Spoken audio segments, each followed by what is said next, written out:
നിർമ്മാതാവ് സാന്ദ്ര തോമസിനെ ഭീഷണിപ്പെടുത്തിയെന്ന പരാതിയിൽ പ്രൊഡക്ഷൻ എക്സിക്യൂട്ടീവ് യൂണിയന്റെ നടപടി. പ്രൊഡക്ഷൻ കൺട്രോളർ റെനി ജോസഫിനെ സസ്പെൻഡ് ചെയ്തു. റെനി ജോസഫിന്റെ ഭാഗത്തു നിന്ന് ഇത്തരം പരാമർശങ്ങൾ മുൻപും പലർക്കെതിരെയും ഉണ്ടായിട്ടുണ്ട്. ഇയാൾ സ്വഭാവ വൈകല്യത്തിന് ചികിത്സയ്ക്ക് വിധേയനാകുന്നുണ്ടെന്നും യൂണിയൻ പറയുന്നു. അമൽ സുരേന്ദ്രൻ ഒരിക്കൽ കൂടി കൊച്ചിയിൽ നിന്ന് അതിന്റെ കൂടുതൽ വിവരങ്ങളുമായി ചേരും. അമൽ, എന്താണ് യൂണിയൻ ഈ വിഷയത്തിൽ ഇടപെട്ടുകൊണ്ട് ഇപ്പോൾ പറഞ്ഞിരിക്കുന്നത്? സാന്ദ്ര തോമസിന് അനുകൂലമായിട്ടാണ് ഇപ്പോൾ യൂണിയൻ രംഗത്ത് വന്നിരിക്കുന്നത്. അതോടൊപ്പം തന്നെ റെനി ജോസഫിന് സ്വഭാവ വൈകല്യമുണ്ട് എന്നൊക്കെ യൂണിയൻ എന്തുകൊണ്ടാണ് ഈ ഘട്ടത്തിൽ പറയുന്നത്?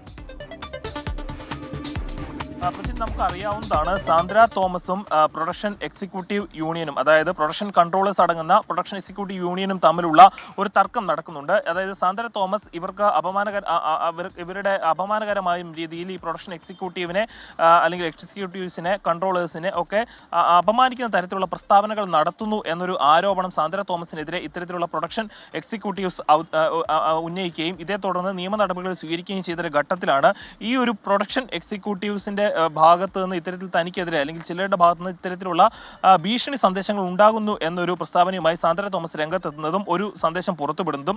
റിനി തോമസ് എന്ന ആൾക്കെതിരെയായിരുന്നു ഈ ഒരു സാന്ദ്ര തോമസ് ഒരു ഭീഷണി സന്ദേശം പുറത്തുവിട്ടത്. എന്നാൽ ഈ ഒരു സന്ദേശം ഈ ഒരു ഫെഫ്കയുടെ കീഴിലുള്ള വിവിധ സംഘടനകളുടെ തിരഞ്ഞെടുപ്പ് നടക്കുന്ന ഒരു സമയത്തിൽ പുറത്തിറങ്ങിയതാണ്. അതുകൊണ്ടാണ് അപ്പോൾ തങ്ങൾക്ക് ഇതിലൊരു നടപടി എടുക്കാൻ സാധിക്കാതിരുന്നത് എന്നാണ് ഒരു ഇപ്പോൾ വിശദീകരണം ഫെഫ്കയുടെ ഭാഗത്ത് നിന്ന് അല്ലെങ്കിൽ പ്രൊഡക്ഷൻ എക്സിക്യൂട്ടീവ് യൂണിയന്റെ ഭാഗത്തു നിന്നൊക്കെ വരുന്നത്.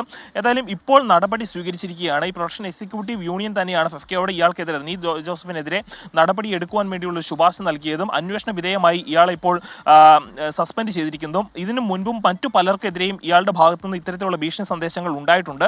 ഇദ്ദേഹം പലതരത്തിലുള്ള സ്വഭാവ വിഷയങ്ങൾക്കും ഇദ്ദേഹം ഉണ്ട്. അതിനു വേണ്ടിയിട്ടുള്ള ചികിത്സയിലുമാണ് ഇദ്ദേഹം. അതുകൊണ്ട് തന്നെ അതിന്റെ ഭാഗമായി രാത്രി സമയങ്ങളിൽ ഇത്തരത്തിലുള്ള ഭീഷണി സന്ദേശങ്ങൾ പലർക്കും ലഭിക്കുന്ന സാഹചര്യം മുൻപും ഉണ്ടായിരുന്നു. ഇത്തരത്തിൽ ഫെഫ്കയുടെ തന്നെ ഒരു ഗ്രൂപ്പിലാണ് ഈ ഒരു സന്ദേശം ആദ്യം പോസ്റ്റ് ചെയ്യപ്പെടുന്നത്. തുടർന്ന് അതിനെതിരെയുള്ള നടപടികൾ ആലോചനയിലായിരുന്നു എന്നാണ് നമുക്ക് ഇപ്പോൾ ഫെഫ്കയുടെ കീഴിൽ നിന്നുള്ള സംഘടനയിൽ നിന്ന് മനസ്സിലാക്കാൻ സാധിക്കുന്നത്. യെസ്, അമൽ സുരേന്ദ്രനാണ് കൊച്ചിയിൽ വിശദാംശങ്ങൾ നൽകിയത്.